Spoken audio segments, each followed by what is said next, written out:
My name is Paulie. I'm an author, and today I want to share a little story that I call Fruits in the Fridge. A few years back, I was running a business, a company that was providing services in IT, information technology, and things were going well. Like other ladies, I was trying to balance between running a business, raising young children, running a household, maintaining a good marriage, and so on. And I thought things were going okay. But then after a while, the economy took a turn, and I found that I lost some of my major clients. At the same time, I had just invited an investor to take some shares in the company and invest some funds in the business. And so I was in a situation then where I had an investor on one side and lost business on the other side. So I found it was difficult paying employees, it was difficult paying suppliers, difficult even paying rent, and I found myself in debt. But then I was struggling and trying my best, and I thought I could do it alone. So I didn't mention it to my husband. He knew about the investment, he knew what I was doing, he knew the business, but I didn't share with him the extent to which the business was struggling. So one day I decided, things are really looking thick. And I need to get something from the Lord. Let me spend time with Him and just find out what next. Should I close the business? How do I revitalize our clients? How do I get more clients, new clients? What do I do with the investor? So I decided I would stay home for a full day. I wouldn't go to work, and I'll spend that day in prayer. So I told my husband, tomorrow I'm not going to work. I'll spend the day in prayer. And he was like, okay. So the day came. I waited for my children to go to school, my husband to leave and go to work. And I settled down in my prayer corner to begin to pray. But just as I was beginning, I saw an envelope placed strategically in front of me. It was a white envelope with my name written at the top. It was a letter addressed to me from my husband.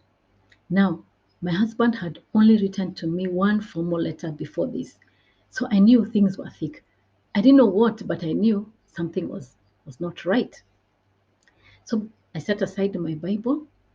I took the envelope, I opened it, and I began to read.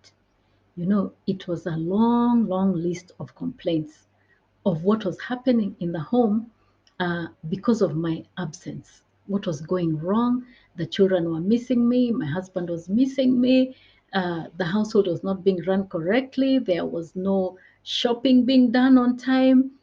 But what stayed in my mind, and I remember till today, was my husband was complaining that there were no fruits in the fridge. Now, here I was not able to pay rent, I was not able to pay my employees, suppliers were complaining, and here was a complaint about fruits in the fridge. I mean, I was shocked. And, I was actually in tears by this point.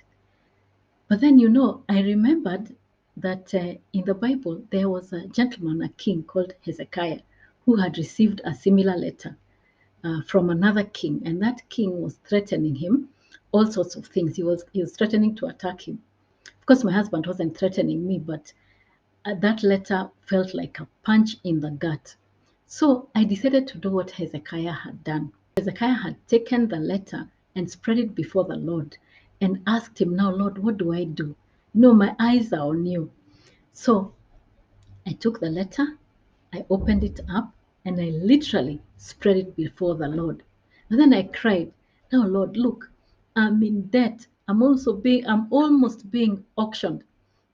The investors are on my back. I can't eat, I can't sleep, I can't think. Look what your son has done to me. You know, I expected that the Lord would smite my husband with immediate remorse and he would cause him to apologize immediately. But this is what I heard the Lord say.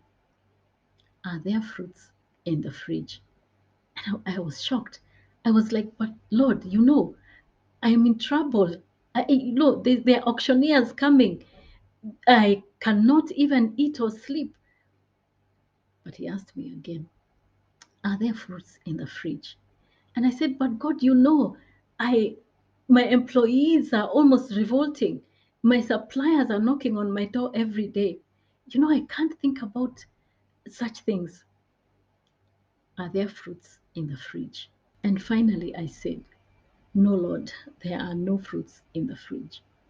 And so this is what he said to me. Take your phone, send a text to your husband, and apologize for all the things that he is saying that you have not done in the home. And do not justify yourself. I was shocked. I was really shocked. But because this is God, I said, okay, let me do it.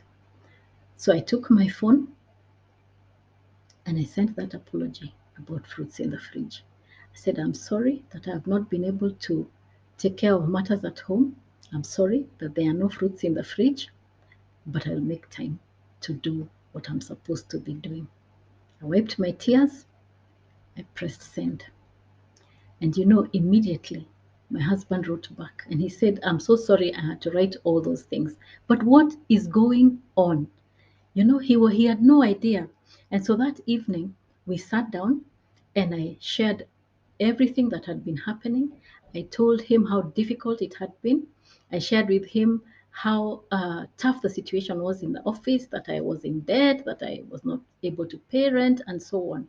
And eventually, actually, the business was not able to survive. The business did not come out of that situation, and we eventually had to close it.